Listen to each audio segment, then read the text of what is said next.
Numbers 11. Fire from the Lord. Now the people complained about their hardships in the hearing of the Lord, and when he heard them, his anger was aroused. Then fire from the Lord burned among them and consumed some of the outskirts of the camp. When the people cried out to Moses, he prayed to the Lord, and the fire died down, so that the place was called Taberah, because fire from the Lord had burned among them.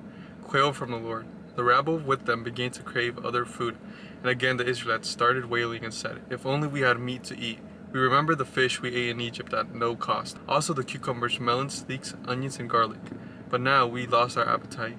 We never see anything but this manna." The manna was like coriander seed and looked like resin. The people went around gathering it and then grounded it in a hand mill or crushed it in a mortar. They cooked it in a pot or made it into loaves, and it tasted like something made with olive oil. When the dew settled on the camp at night, the manna also came down. Moses heard the people of every family waiting at the entrance to their tent. The Lord became exceedingly angry, and Moses was troubled. He asked the Lord, "Why have you brought this trouble on your servant? What have I done to displease you that you put the burden on all these people on me? Did I conceive all these people? Did I give them birth? Why do you tell me to carry them in my arms, as a nurse carries an infant to the land you promised on oath to their ancestors? Where can I get meat for all these people? They keep wailing to me, 'Give us meat to eat.' I cannot carry all these people by myself. The burden is too heavy for me. If this is how you are going to treat me, please go ahead and kill me, if I have found favor in your eyes, and do not let me face my own ruin."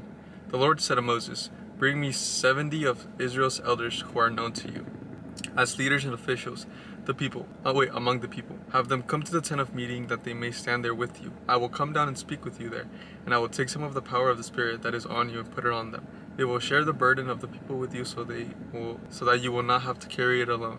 Tell the people, 'Consecrate yourselves in preparation for tomorrow, when you will eat meat.' The Lord heard you when you wailed. 'If only we were better off in Egypt. Now the Lord will give you.'"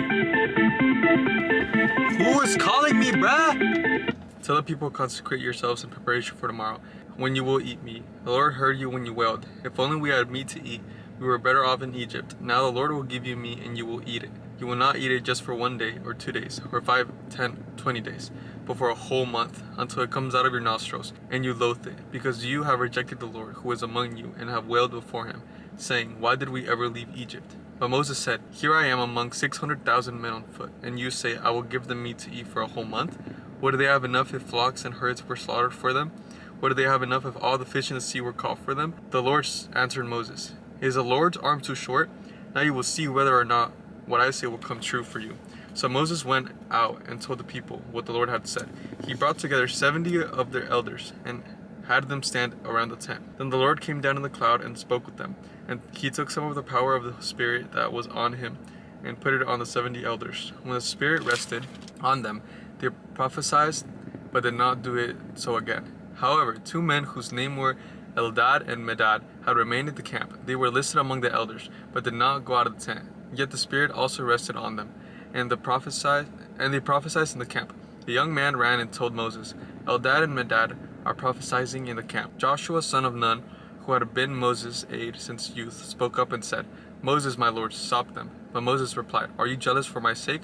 I wish that all the Lord's people were prophets, and that the Lord would put his Spirit on them."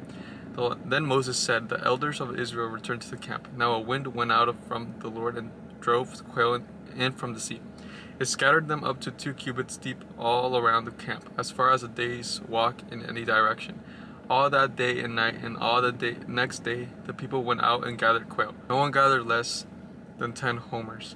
Then they spread them out all around the camp, but while the meat was still between their teeth, and before it could be consumed, the anger of the Lord burned against them, and he struck them out with a severe plague. Therefore the place was named Kibroth Hattaavah, because there they buried the people who had craved other food.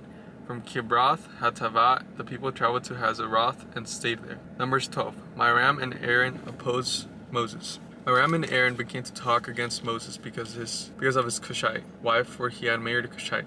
"Has the Lord spoken only through Moses?" they asked. "Hasn't he also spoke through us, and the Lord heard this?" Now Moses was a very humble man, more humble than anyone else on the face of the earth. At once the Lord said to Moses, "Aaron and Miriam, come out to the tent of meeting, all 3 of you." So the 3 of them went out. Then the Lord came down in the pillar of cloud. He stood at the entrance to the tent and summoned Aaron and Miriam. When the two of them stepped forward, he said, "Listen to my words. When there is a prophet among you, I, the Lord, reveal myself to them in the visions. I speak to them in dreams. But this is not true of my servant Moses. He is faithful in all of my house. Within him I speak face to face, clearly and not in riddles. He sees the form of the Lord. Why then were you not afraid to speak against my servant Moses?" The anger of the Lord burned against them when he left them. When the cloud lifted from above the tent, Miriam's skin was leprous. It became as white as snow. Aaron turned towards her and saw that she had a defiling skin disease. And he said to Moses, "Please, my Lord, I ask you not to hold against us the sin we have too foolishly committed. Do not let her be like a stillborn infant, coming from its mother's womb, when its flesh half eaten away." So Moses cried out to the Lord, "Please, God, heal her." Then the Lord replied to Moses, "If her father had spit in her face, would she not have been in a disgrace for 7 days? Confine her outside the camp for 7 days. After that she can be brought back." So Miriam was confined outside the camp for 7 days, and the people did not move on till she was brought back. After that, the people left Hazeroth and encamped in the desert of Paran. All right, I'll catch you tomorrow.